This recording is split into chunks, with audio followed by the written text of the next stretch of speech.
netikėtai, kaip dantis šalia paspirtuko.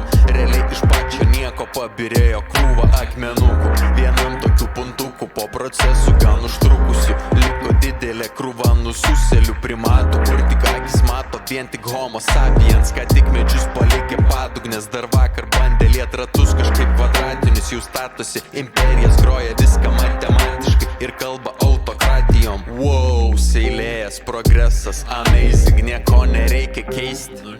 Atsičiūchink kesti, tau teliko išsirink, ką šiandien ėsi, ką žiūrėsi. Stresas vis tiek kerta taip kaip Robert Beck iškirto estą. Labai įdomu, kaip vienas vingis smegenų beždžionės atsakingas už kainyną tavo psichologo, kol aprašai disorderius.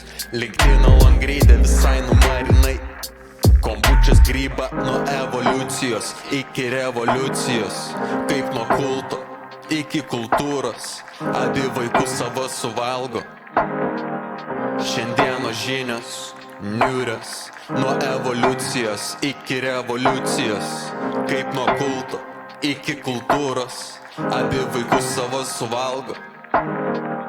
Rytojaus žinios niūrios.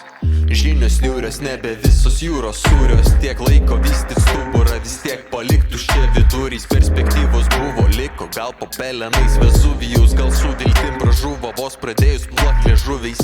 Viens kitam dabar liepiam auginti skūrą. Manau kažkoks žioplys, netaip išvertė runas. Gal dėl beždžionės apsiriko Darvinas. Gal visgi mes ropliai nešliaužiam pažemę. Nežvelg toliau savęs genties įsakymas. Sveikas atvykęs, pratinkis.